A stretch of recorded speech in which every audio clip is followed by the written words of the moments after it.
बात एमपी के मर्डर में कसाई के कबूलनामे की।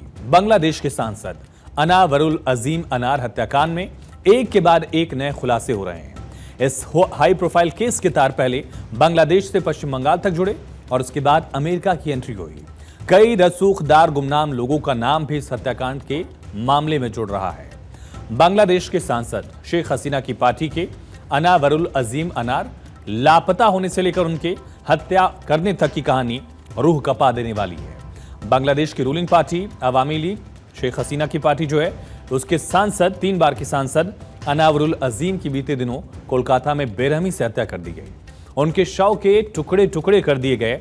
अनावरुल पिछले 13 मई से कोलकाता से गायब थे और इस हत्याकांड का मास्टरमाइंड कोई और नहीं बल्कि सांसद अनावरुल अजीम का ही बचपन का दोस्त और बिजनेस पार्टनर अख्तर-उज़्ज़मा शाहीन निकला। अब इस केस में एक नया खुलासा हो गया है।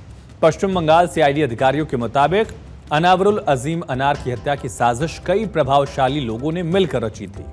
खुलासा हुआ कि सत्तारूढ़ पार्टी के सांसद अनावरुल अजीम की हत्या की प्लानिंग 4 से 5 महीने पहले ही रच ली गई थी और उनके कोलकाता जाने से पहले जनवरी में ही बांग्लादेश की राजधानी ढाका में पूरा प्लान किया गया।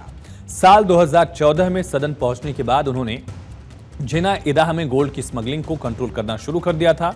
इसी वजह से वो इन रसूखदार लोगों के टारगेट पर थे। ये लोग नहीं चाहते थे कि सोने की तस्करी पर पूरा कंट्रोल अजीम का हो। सूत्रों की माने तो बांग्लादेश के कई लोग इस हत्या की साजिश में शामिल हो सकते हैं। ढाका की एक अदालत में शुक्रवार को एक रिपोर्ट सौंपी गई। वहीं सोने की तस्करी में अजीम का बिजनेस पार्टनर अख्तर-उज़्ज़मा शाहीन से भी पूछताछ में कई बड़े खुलासे होने की उम्मीद है। शाहीन बांग्लादेशी मूल का अमेरिकी नागरिक है और सोने की तस्करी का काम करता था। अख्तर-उज़्ज़मा को बांग्लादेश में शाहीन मियां के नाम से जाना जाता है। शिलांती रहमान, जिस पर हनी ट्रैप के जाल में फंसाकर सांसद की हत्या में शामिल होने का आरोप है, उसने बताया जा रहा कि शिलांती एक बेहद ताकतवर पॉलिटिकल हस्ती के संपर्क में थी। आरोपियों ने सांसद की हत्या के लिए जिस कसाई को सुपारी दी थी, उसने पुलिस की पूछताछ में कई खुलासे भी किए हैं तो किसी भी इंसान के रोंगटे खड़े कर देने वाले हैं। दरअसल जिस फ्लैट में सांसद अनावरुल अजीम आखिरी बार देखे गए थे, हनी ट्रैप के जाल में फंसाने वाली लड़की शिलांती ने कोलकाता के जिस संजीवा गार्डन में एक फ्लैट किराए पर लिया था, जहां अनावरुल अजीम की हत्या की साजिश रची गई थी। सांसद की हत्या के लिए मास्टरमाइंड ने खास तौर पर एक कसाई को मुंबई से बुलाकर इसी काम पर लगाया था, जिसने कई खुलासे किए हैं। पुलिस की जांच में पता चला कि जिस फ्लैट पर अजीम अनार की हत्या की गई, वहां 600 ग्राम के प्लास्टिक बैग, टॉयलेट के टिश्यू पेपर, इसके साथ ही ग्लव्स और सेलेस्टी रहमान नाम का बोर्डिंग पास मिला है। सांसद की बेरहमी से टुकड़े टुकड़े करने वाले आरोपी कसाई जिहाद हवलदार ने खुलासा किया। उसने शव के टुकड़े टुकड़े काटकर उन्हें प्लास्टिक बैग में भरा था। ये पूरा काम महज 15 मिनट के भीतर किया गया। कसाई जिहाद बांग्लादेशी नागरिक है जो अवैध रूप से भारत में ही रह रहा था। नकाब पोश कातिल के साथ झाड़ियों में सांसद की लाश के टुकड़ों की तलाश जारी है। हालांकि अब तक पुलिस को टुकड़े मिले नहीं है। हैरानी की बात तो यह है कि सांसद के कत्ल के सबूत भी सीसीटीवी फुटेज से अब तक साफ नहीं है। कातिलों की तस्वीर कैमरे में नजर आती है। वो सूटकेस जिसमें लाश को ठिकाने लगाया गया।